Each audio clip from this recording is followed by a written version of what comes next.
Okay. No good. No good. All right. Well, that was our weather talk here. Now back Just to our gonna. regularly scheduled movie, which is Terror Creatures from Terror the creatures Grave, from the grave. starring Barbara Steele, whose birthday was a couple of days ago, so that's why I picked the movie. So, Yeah. this isn't one of her best, but she's okay, Yeah. and she's okay as a She's good in it. She's a as good a act. You know what it is? She's one of those actresses that no matter what she's in, she has yeah you like watching it because she you has a like watching face. She her. has a Yeah. yeah. She like watching her. That Yeah, distinctive exactly. look. Yeah. Yeah. She's about the only person. I mean, the main guy. What was his name? Albert, the lawyer. Was his name Albert, the lawyer guy? Well, that's Walter Oh, Brandy. Walter Brandy. Yeah. Was he Who's Albert? apparently in a lot of movies and stuff, but he's just not well known in. He produced I movies. Produced guess. movies like The Vampire and the Ballerina and Playgirls and Oh, the Vampires and a few cool. others. I don't think he was involved in the production of this, but he was. He did produce movies and starred in them too. Yeah. So anyway, Yeah, it doesn't sense. he gets called. Well, before he gets called, I believe that first scene in the movie was added to the movie where the guy gets trampled by the horse and you see his Yeah, eyeball. you see this guy drinking alone in a bar, I guess, and then you see this like hand. There's frosted glass on the window and the door, and you see this hand sort of like scraping its nails against the glass, making that screeching noise. He gets all panicked and freaked. He runs. Gets his coat and he runs out, and then you see him running through his street. He goes to his stable. He's trying to untie his horse, and his horse starts freaking out, and it ends up kicking him in the face. And then you see this like real close up of the bloody face with the eyes sticking That out was and all not that stuff. apparently that scene or whatever maybe the gore wasn't in the original movie. That was added by the American director, the Italian director Massimo Pupi or Poopy, whatever his name was. I don't know. I'll find it in a second. Massimo Pupilo. I Yeah, don't know. Pupilo, yeah. Is it Pupilo?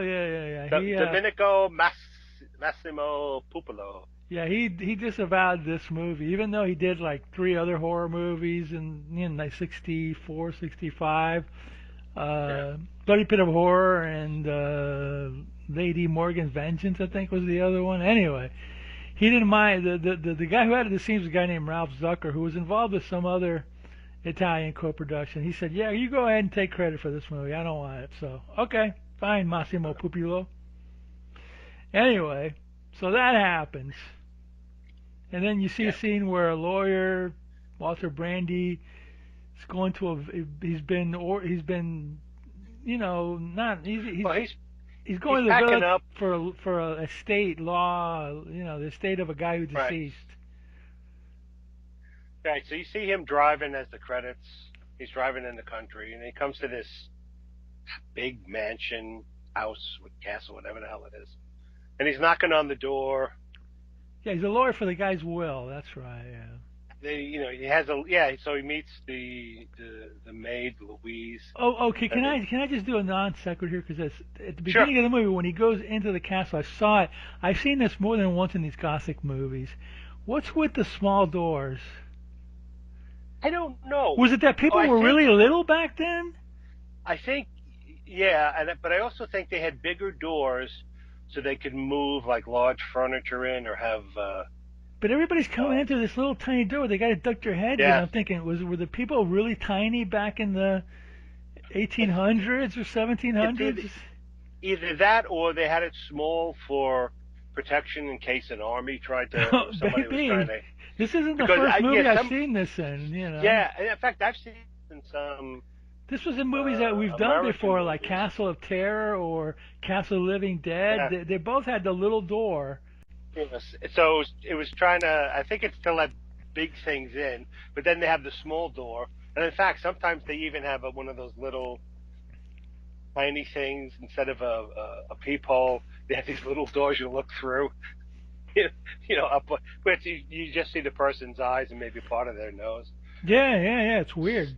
So so I think that was to. So the little door is to prevent like armies to come in or whatever. I guess so, or I want to look it up. but Not right now. But I'm going to look it up, and maybe if I yeah, find out the reason, I'll add it to the comment section because there you go. But I it's just mean, making me wonder what's the if deal. if you've looked at some like colonial times, or if you looked at some like bedding and furniture and stuff, it's like how tall were these people? Like 5'5", 5'6", and I think that was. I mean, a lot of people they were like 5'5", 5'6". I mean, They were that small. I guess so. You know, because it's Yeah, just like I've seen like in those in the movies, even women have to duck to get in, and I'm like, what the heck is this all about? yeah. I don't know. We'll figure it out. And like I said, I'm going to research it afterwards. I thought maybe you knew, All right. but okay, whatever.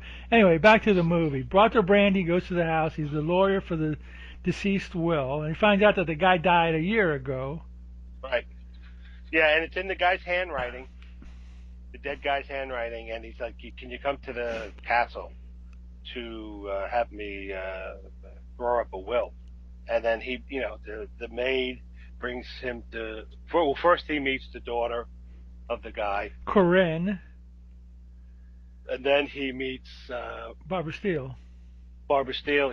He gives him the letter, and they're like, "I don't know, my husband's been dead a year. I don't know how this happened to you." Steele is the wife. The Corinne is the daughter.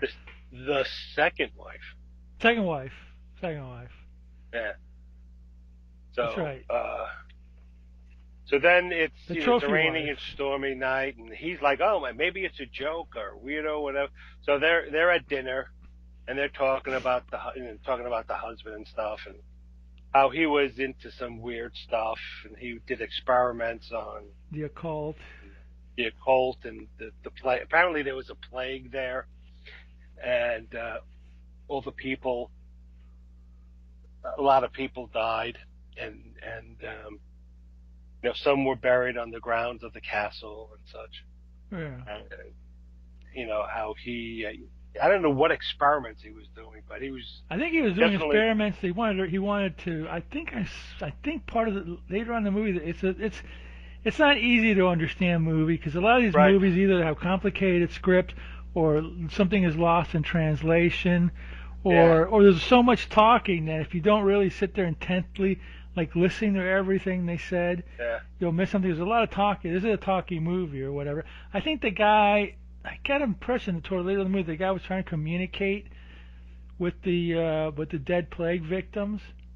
I think that's obvious towards the end of the movie, but he was into Something the like occult. that, And you find out later this is a revenge movie, but that's a whole different story. So he's they say, "Well, you're gonna have to stay for supper and stay the night because I think something happened to his." Oh, yeah, he goes out to drive and he can't. His car's Car dies, right? damaged. Yeah, there's an owl stuck in the engine. Yeah, how'd that happen? Like, okay. So the daughter is now the daughter and Barbara Steele just opened the house a couple of days earlier because they're living somewhere else. Because it's going to be the 1 year anniversary when the husband Right. died by accident, so they say, Right. and they're going to in turn they're going to dig him up from the being buried in the ground and put him in a mausoleum. Right. So you also meet the butler, Alan Collins, who is like the guy with the. Yeah. He's been in a lot of these movies. I think his name is Luigi. I can't remember what his name. Luigi something. Alan Collins. He's like the Italian Peter Lorre. Anyway, so you meet him early on. He doesn't say much. He just looks sinister. And Walter Brandy even mentioned something about Luciano Pigozzi. Pignatelli or something like that. Yeah, or Pigozzi. Okay. And then So there's a scene with mummified hands there too, which are like and he apparently in this village, some of the plague victims or people who had the plague, they would purposely go out and infect the villages because they were evil. Yeah. And so I guess he dug these plague victims up and cut their hands off. Cut their hands off and stuff. And as soon as you see them, you're like, oh yeah, there's something. they're gonna move or something later on in the movie. Was It's like, was there a reference that because I'm again I got a little today was a distracting day. Was there some kind of reference that the villa might have been an old plague hospital in the story? Because I wrote that down it here. it might have been, yeah, because it's one of those big things, and I guess, it was big enough to house He was some a people. doctor, Doctor Yeah, Geronimus or something. yeah, Geronimus Geronimus Hoff. Hoff or Hoff. whatever. Hoff. Yeah, Yeah. yeah. Anyway. So he's staying the night. Then there is a scene where there's a painting they look at and how all these people died. I think the painting is the house up above, like on a hill, and then underneath is the village, and then Hmm. people, cemetery below that. So anyway, he's talking to the daughter. She's convinced not only is the house haunted, but her dad's still around, coming after her. The Barbara Steele is like, no, don't be silly. You're being a goofy kid. So he's because it's late, he's going to stay the night. So he stays in Paul Hoff's old room, and he's looking around and he finds his recordings that he did of his study of the Whatever the uh, plague, whatever it was. yeah, whatever. So and then he's listening to it, and I don't remember much of what it said. It was just kind of whatever. But I think that's where you hear that that he was doing experiments with plague victims and trying to talk to them, because he was also trying to do talk to the plague dead. Now this is supposed to take place. Well, this place it's not modern times, but they had cars, so. Yeah, so it takes place in about the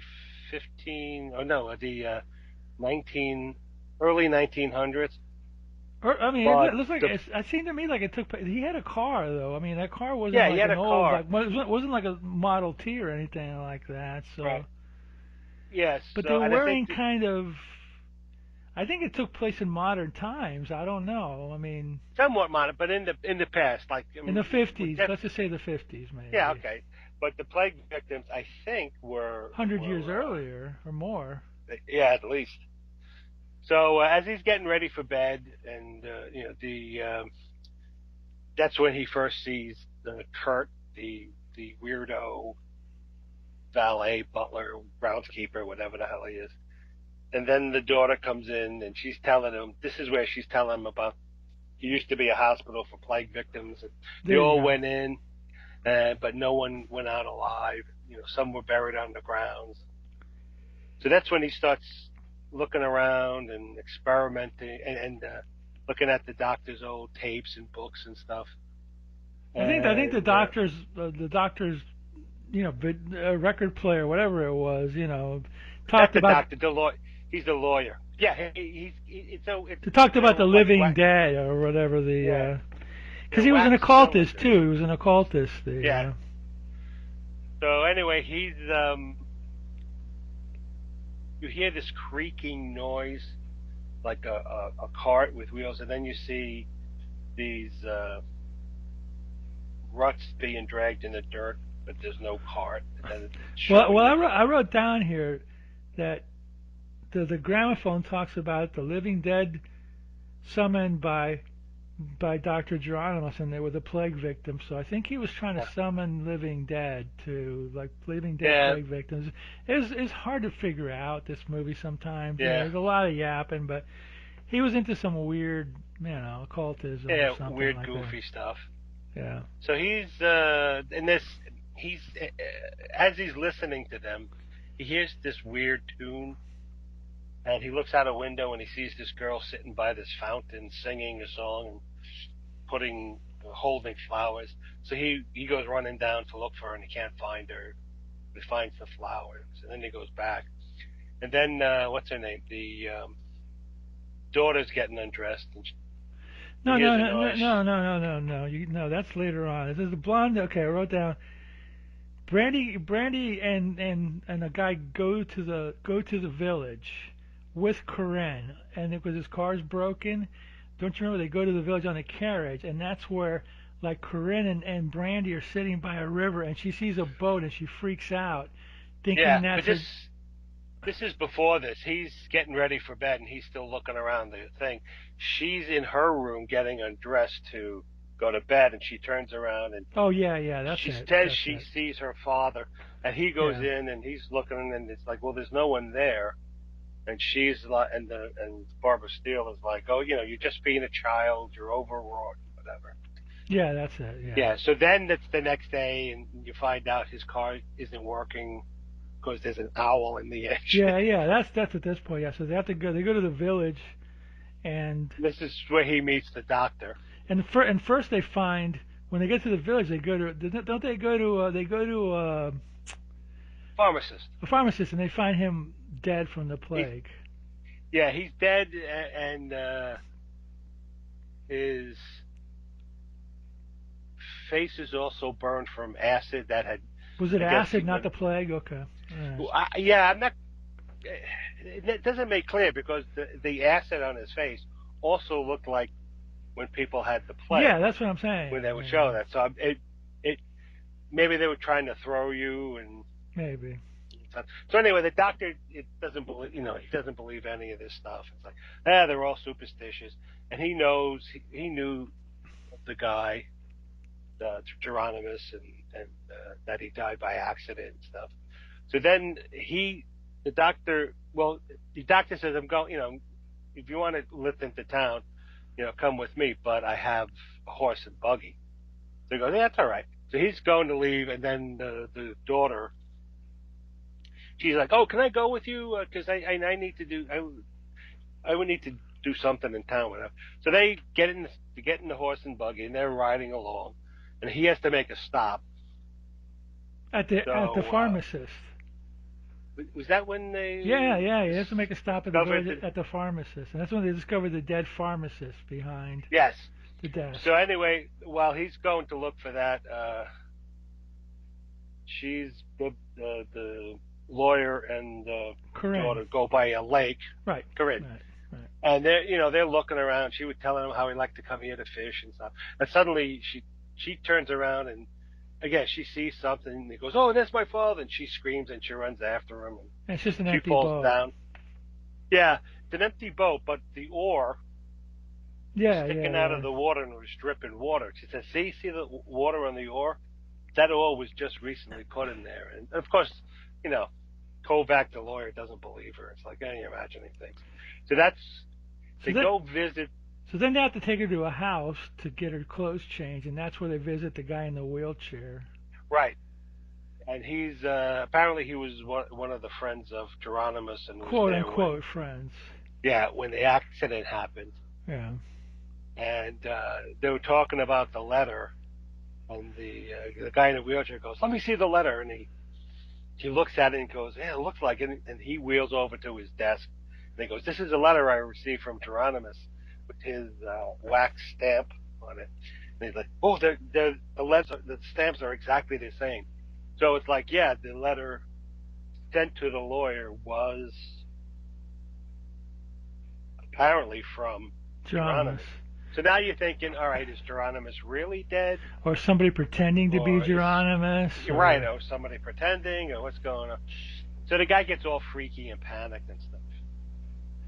And the next day is the anniversary of the Geronimus's death, so Right. they leave. So And then I think after that, that's when they go to the apothecary and yeah, find the dead pharmacist. So then they go to some Hall of Records guy, yeah, yeah, and he's the doctor's filling out the death certificate. He goes, "Oh, I need form XYZ." So the record keeper comes and he brings him the forms. Doctor goes, "Oh, these are already filled out. How did you know?"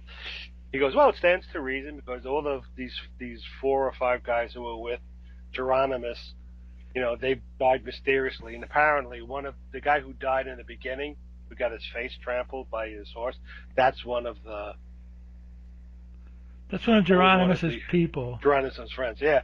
So Yeah. it says, oh, of the 5 people who were alive, oh, 3 are dead. Yeah. So now you're And thinking there's a body count. There's his friends yeah, are getting killed or whatever, yeah. supposed friends. And so you're like, okay, like you said, oh, is this a revenge or what's going on, or is somebody pretending to be him, or whatever? So he gives the lawyer a list with the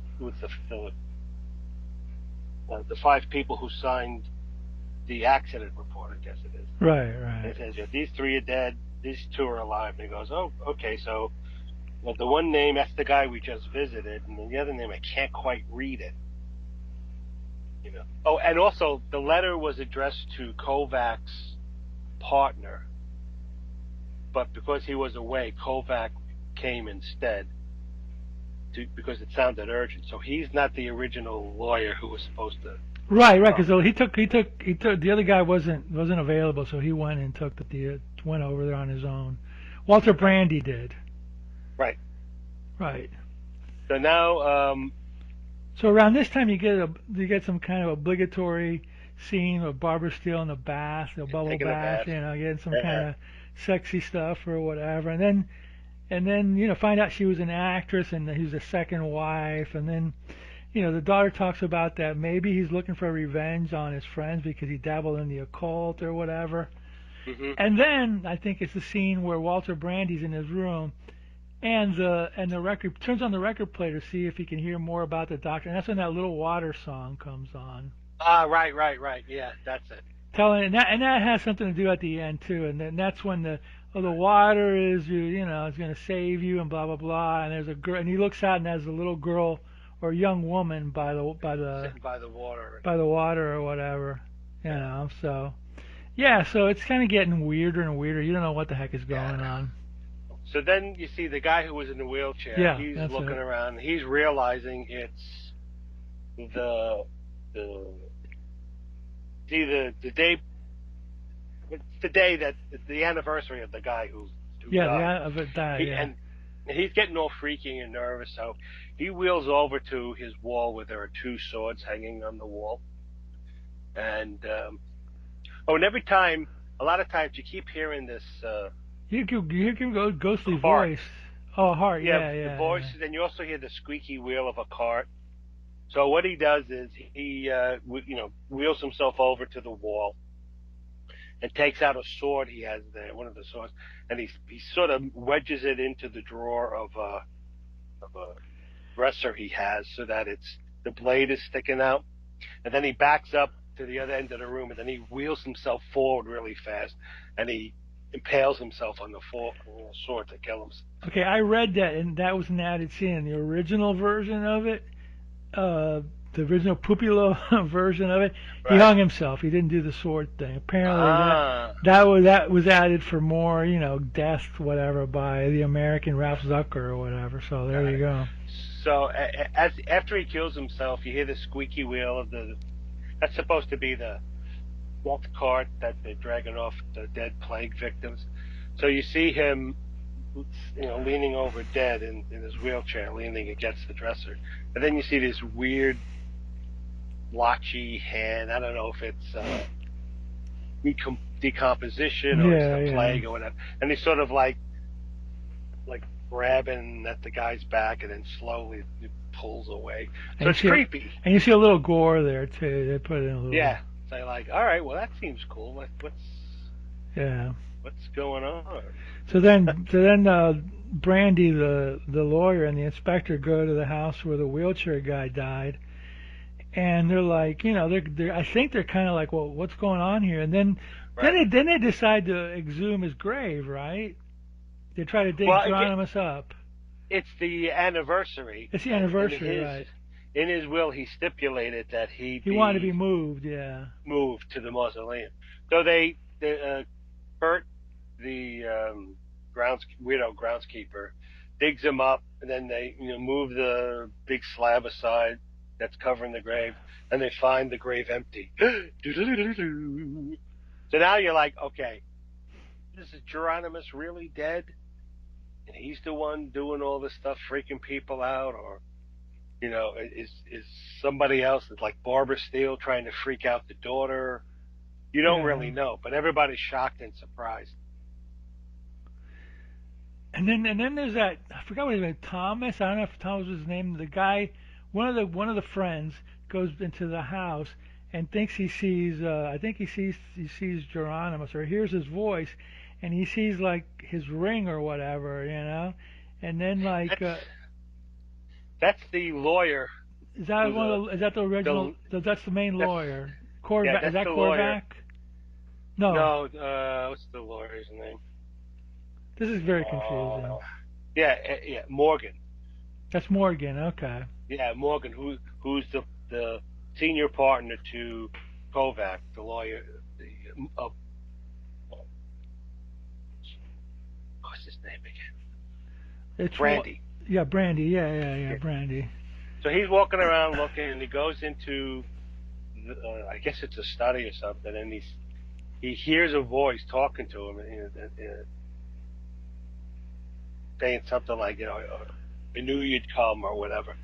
And you can sort of see the person sitting in the chair, and he goes in and looks, and he freaks out and yells. And it's like, oh my God, it's Geronimus. This movie is mostly about ghosts, by the way. Yeah. You don't So really see much, but they no. hear him. So as he goes in and he looks, and he gets shocked by seeing the dead guy in the chair. Kovac and the doctor come in, and he's coming out of the room, and they catch him, and he's like passing out, and he's going, oh, he looked right at me. So then the lawyer goes in, and he's the only thing that's on the chair is a cat. Yeah. So it's like, all right, what's going on? So then the doctor gives the lawyer, what the hell was the lawyer's name again? Morgan, gives Morgan a shot to calm him down, and it's just some dialogue. And then you find out that Morgan and Steele were lovers. Not yet. What you do see is the next scene. You see the maid and the Oh, that's right. The maid daughter. runs out into the. Yeah, she's like, I can't. This Yeah, it's that's too right. creepy and weird here. Yeah. I gotta get out. And the daughter's like, are you sure? You can stay here. No, I'm out. I'm gone. Yeah. And then she starts. She just runs through the woods and hears voices and stuff. Yeah. So then the daughter's crying and weeping, and Kovac comes to comfort her, and she's telling him about all the crap that's going on, and it's typical scene. But then it follows the maid Louise. She's walking around. It's all windy and creepy and weird, and then and again, throughout, sometimes you hear weird voices. You hear like almost supposedly the like a guy's whisper. voice or whatever. Yeah. And then you also hear the weird squeaky wheels of the cart and stuff. So it's like, all right, obviously something's going to happen to her. Yeah. So. But yeah, you find out later that Steele and Morgan were lovers, and they have like Right. a little sex scene there or whatever, just to spice things Right. up again. And then what was it? Next scene is Corinne and Walter Brandy go to the attic, and Steele's getting worried too that she's getting scared of Geronimus, that he's Right. going to come back. Right. So Corinne goes to the She's crypt really too, good. inside the villa. There's a crypt there too. Yeah, there's a crypt in the house. So you had the scene of Louise running, and she's looking around. It's almost like she's being chased by something weird and creepy. Yeah. And then then you have the scene between Morgan and Barbara Steele. That's when you find out they're lovers. And it's like, oh, something else is going on there. She's like, oh, you haven't spoken to me for years. Oh, I had to, because we didn't want to get, accused or caught or whatever. And then they have the soapy, sloppy love scene, Yeah, right, which right, right. wasn't, It wasn't so explicit, you, but it was just to get Barbara Steele in another love scene or whatever, to get her like naked or whatever. You don't see anything much, but whatever. right. Yeah, so then we're in, and the lawyer in the attic. What the hell are they looking for? I forget. I don't know. They're just looking around to see if they can find remnants of Geronimus. And then it cuts after they leave the attic. It cuts. I think it cuts to a scene where Alan Collins tries to warn her, to leave before it's too late because of the impending deadline when he's coming back. Right. And then there was a scene where Collins uh, doesn't he brings the body of Geronimus and he Yeah, says I embalmed you. yeah. So you had the attic scene. Yeah. Then you had another scene with Barbara Steele and That Morgan talking, yeah. and he's like, going on about the letter, and they're all getting weird and freaked out. And now you have Morgan, Kovac, and Corinne. They're in the crypt, and oh no, it was some kind of crypt, but it's where he apparently did his Did his weird occultism occult or stuff. whatever. Yeah, yeah, right. Yeah, and then you see it empty and it's cobwebs, and you hear like whispers, creepy noises. And then Alan Collins brings the body in there and he says That's right. I embalmed you. Yeah. So like a secret panel opens up and he goes, "Yeah, Yeah, I yeah, embalmed yeah. you," and This is very he convoluted. lays he lays him on the crypt table. Then he takes the signet ring off him. He throws it in the fire, and it bursts up in flames or whatever. So it's almost like you're expecting, okay, that's when Kurt says, I did everything you asked me to do, master, and stuff. So then, your revenge will be complete. So then he comes out of the crypt and he's all covered in sores. Which And means the doctors, he has the plague. He's yeah, which happened really quickly. So then the doctor's like, oh my God, he's got the plague. And again, they show a close up of the blisters from the plague, and it looks like what happened to the pharmacist, on yeah, his face. yeah. So then they're like, oh, Kurt's saying something, and then he falls down dead. And then, You get some scenes of the hands moving, and then right, graves start opening because it's obvious this was a night where the plague ghosts come right. out and raise hell. Yeah, and then you also see a shot of a heart beating in Yeah.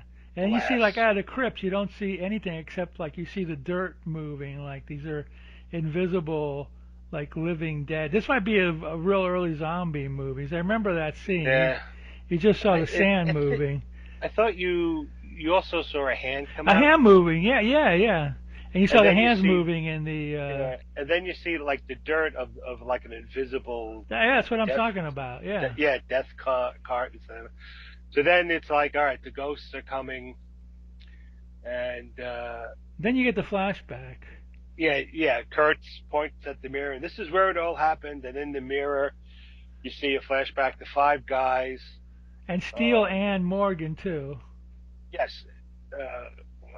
It was more than five. It was the five guys and Steele and Morgan. He accuses each one of the guys of like, you're an embezzler, you're this, you're that. Right. And then he points to Steele and Morgan and he goes, I know what you two were doing.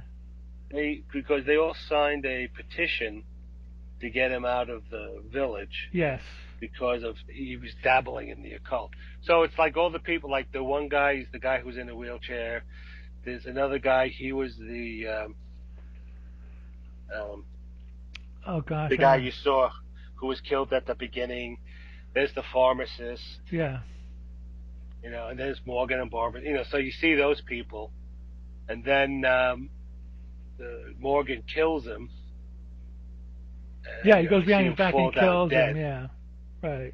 And then the mirror suddenly cracks, and you hear the voice, Zechariah's voice, condemning them to death, and he's like, it's time for my revenge and stuff. And then Barbara Steele goes running around. She's trying to escape, And then she comes back in the room, and she's all covered in sores. And she looks at herself and she goes, "Oh, my Oh, face!" my face, my face. And she ends up dying Yeah. like by the A harp. harpsichord.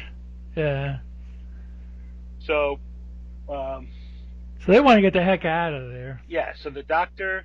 Well, the only ones who is left is the doctor, the Walter Brandy and Corinne. Everybody else is yeah, dead. It's just and the three. yeah. It's just the three of them. So they're looking, trying to get out, and the clock's chiming, and as they're escaping, the doctor, Yeah.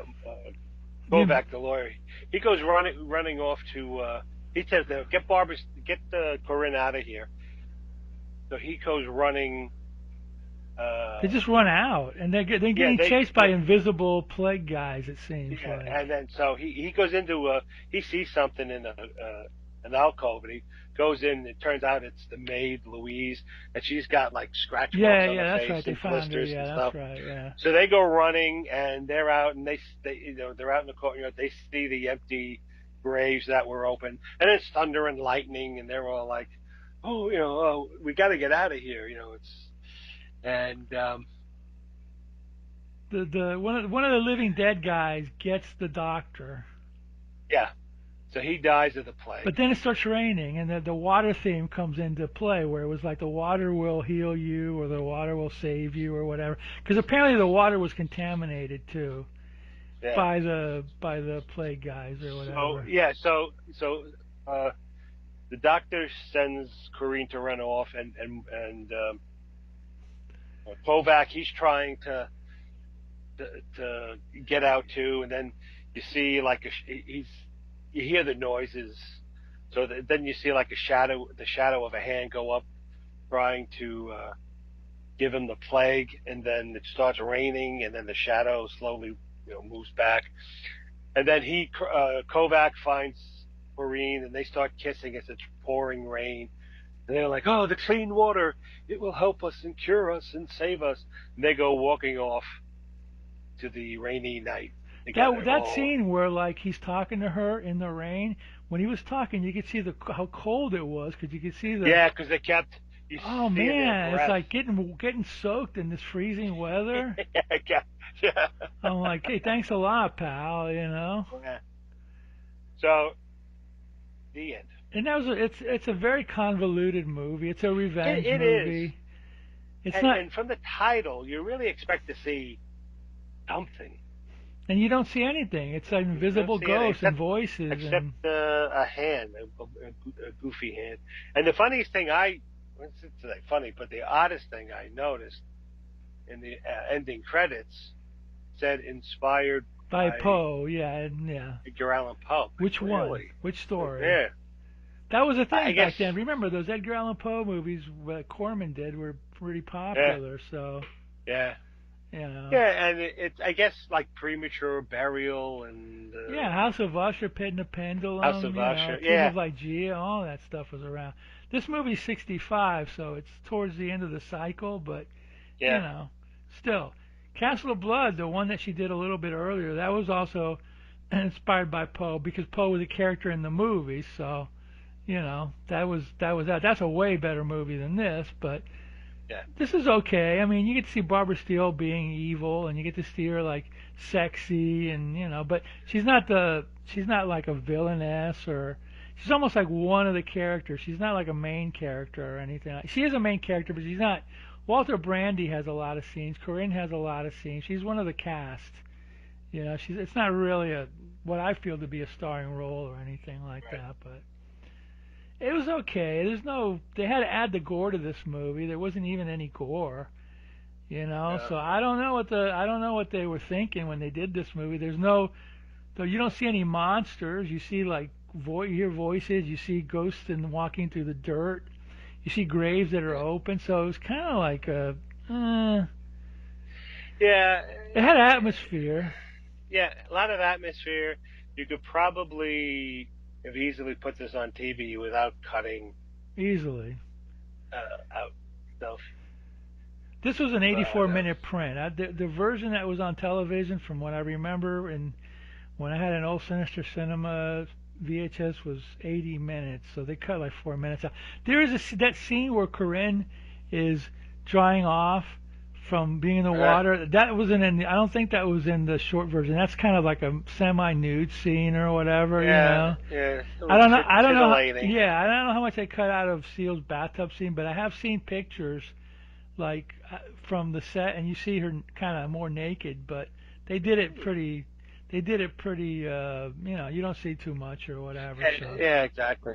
But Even, again, if in '65, even that was like very risque. but you know, Italians, they didn't care. They showed a Well, lot more. yeah, than, they're a little more. Yeah, European seems to have a lot more of a relaxed attitude towards violence and Well, sex. you know, the Japanese too. Apparently, they did versions for Japan that were even gorier. You know, America was pretty conservative. Spain was pretty conservative.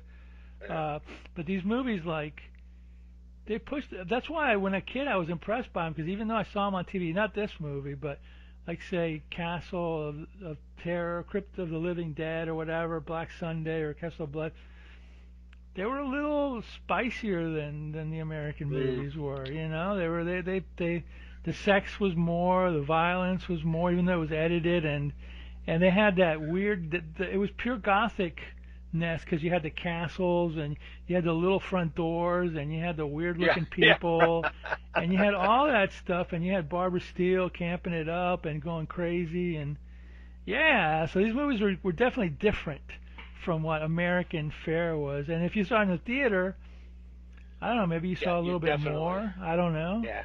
In Europe, you saw a lot more. Like in Europe, in Castle of Blood, even though it's available now here, you saw like one of the ghosts in the movie that gets married in a wedding night. She takes her clothes off. You see her topless. You know, and you go, that wasn't in the version that I saw. But over there, it was like, hey, check it out. They didn't care, basically. Yeah, they didn't care. Yeah. Now the Italian name for this movie is Five Graves for a Medium. Yeah. Okay. Very descriptive. You know, Terror Creatures from the Grave. Okay, it's a cooler title, but it's like, you know, I don't know, you know, if it's a great title. It's an effective title. I don't remember seeing. I know it played in theaters. I don't remember seeing this on TV. May have played like late nights somewhere, but I don't remember ever seeing it.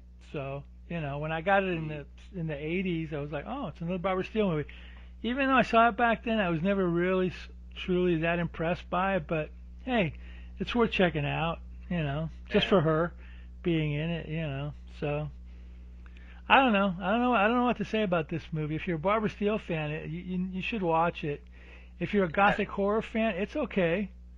Yeah. It's not one of the best. It's not one of the best, but it's okay.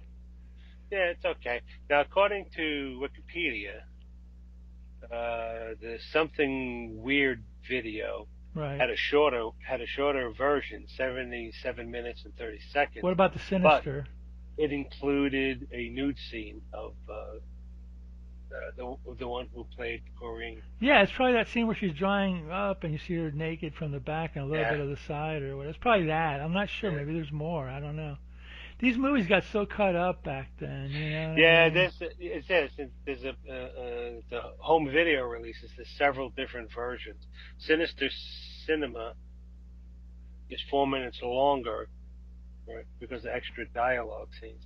But the nude scene isn't included. So this one is from Severin Films. So this one is 84 minutes. So I'm thinking this was the longest print they could find. I don't know. Probably. Yeah. I'd be curious. Yeah, it says the runtime is 85 minutes. I'd be interested to see it in the original Italian to see how different it may or may not be. I don't know. You know, I don't know how much more or less. These movies got cut up so much, and they shot so many different like scenes for different countries. Yeah, because in Europe, you know, it's like if you send a movie to Spain or Britain, different. You had to worry about different. You send something to Germany or Italy. It's okay to. You had to worry about it. Yeah, it's okay to. And then the Americans had added scenes to it. So. Yeah. So you know, you could watch like 4 or 5 versions of a movie because some of them went to drive-ins, some of them went to TVs. Yeah. You know, and even they have later different on, titles too. Some of them did. Not this one necessarily, but some of them did. Yeah.